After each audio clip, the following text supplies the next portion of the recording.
Oh, vous êtes là? Bienvenue, misérable mortel. Vous pensiez être en sécurité chez vous, n'est-ce pas? J'espère que vous aimez les histoires, car celles que je vais vous raconter ne sont pas faites pour vous réconforter. Voyez-vous, j'ai vu des choses. Oh, tant de choses. Des âmes tourmentées, des secrets dissimulés derrière des murs trop fins, des murmures que personne ne devait entendre. Ces histoires ne viennent pas de l'imaginaire.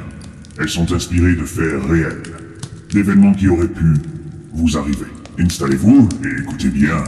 Après tout, on ne sait jamais qui vous observe dans l'ombre.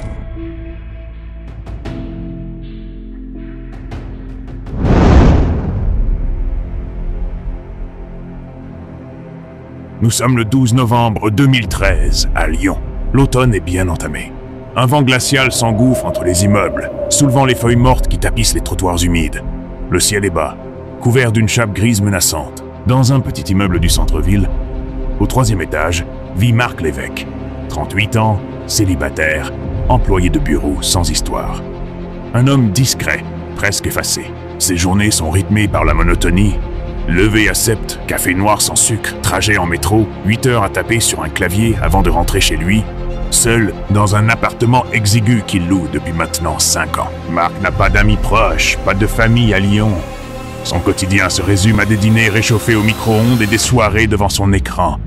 Son seul contact avec l'extérieur, son voisin de palier, un homme bruyant qui rentre tard, ivre, et dont les disputes téléphoniques résonnent souvent à travers les murs trop fins. Rien d'extraordinaire. Rien qui ne sorte du cadre d'une existence banale. Jusqu'à cette nuit-là.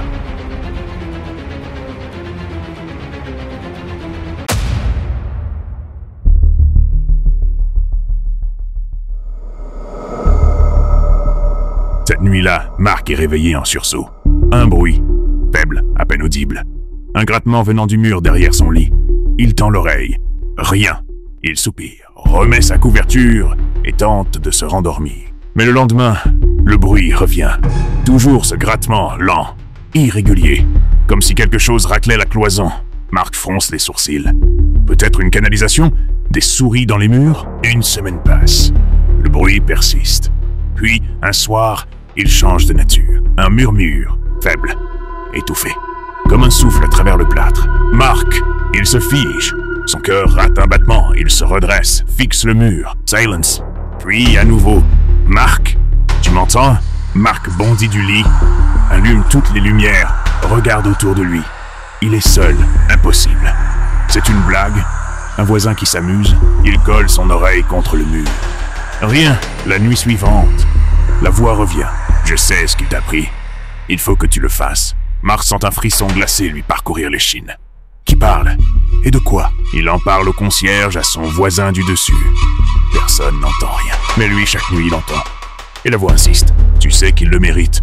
Tu sais ce qu'il t'a fait. Marc commence à douter. Ses nuits sont hantées de cauchemars. Il se réveille en sueur, persuadé que quelqu'un l'observe. Et puis, la voix lui donne un ordre.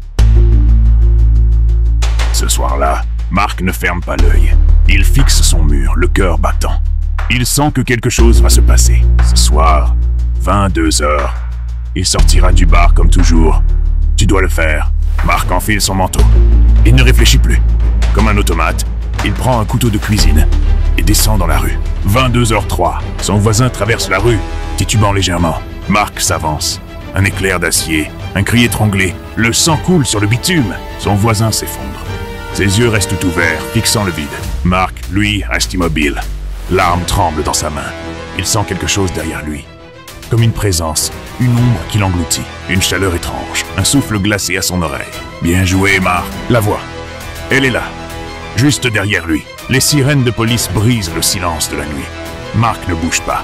Il se laisse menotter sans résistance. Lorsqu'il l'interroge, il répète la même chose. Encore et encore. Ce n'est pas moi, c'est le mur. Il m'a obligé.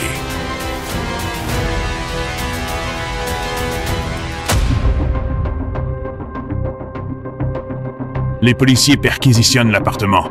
Ils fouillent chaque pièce, chaque placard. Puis, intrigués, ils décident d'ouvrir le mur d'où venait la voix. Ils s'attendaient à y trouver une cavité, des fils électriques, une vieille canalisation. Mais derrière le mur, il n'y avait rien. Juste du béton brut, intact depuis des décennies. Du Du moins, c'est ce qu'il pensait. En grattant un peu plus la surface, un inspecteur découvre une inscription gravée dans la pierre. Un nom, Marc Lévesque, et une date, 27 novembre 1953, 60 ans jour pour jour avant le meurtre.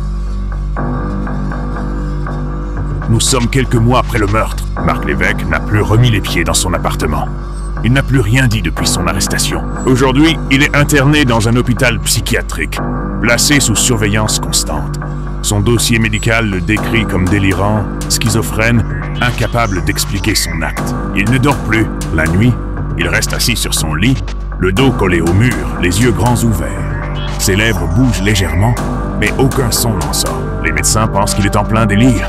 Mais les infirmiers racontent une autre histoire, car dans le silence de la nuit, ils l'entendent murmurer. Il parle au mur. Certains ont juré l'avoir surpris en train de hocher la tête, comme s'il écoutait une voix que personne d'autre ne pouvait entendre. Et ce n'est pas tout. Une infirmière de garde a affirmé avoir entendu un léger grattement derrière la cloison de sa chambre, comme si quelque chose essayait encore de lui parler.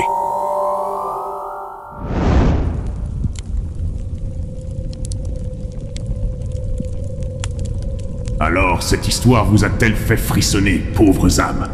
Un simple meurtre dû à la folie, ou une présence bien plus ancienne, bien plus persistante? Marc Lévesque, un nom qui restera inscrit à jamais, même dans la pierre, n'est-ce pas fascinant? La police a beau classer l'affaire, certains mystères refusent d'être enterrés. Et si je vous disais que d'autres avant lui ont entendu ce murmure? Oh, vous croyez que c'est terminé? Mais certaines âmes ne dorment jamais vraiment. Pauvre Marc, il ne fait que commencer à comprendre ce qui l'attend. Et vous, avez-vous déjà entendu un murmure dans le noir? Peut-être que ce n'est pas seulement une légende après tout? Prenez garde au bruit que vous entendez la nuit. Certains veulent simplement être écoutés. Déjà la fin? Quelle tristesse. Mais ne partez pas si vite. Il reste toujours un dernier festin avant de se quitter. Ah, et bien sûr, n'oubliez pas de vous abonner, sinon, qui sait ce qui pourrait être au menu la prochaine fois? Ah, le goût du malheur humain, un vrai délice. Peut-être que la prochaine fois, ce sera un festin encore plus personnel.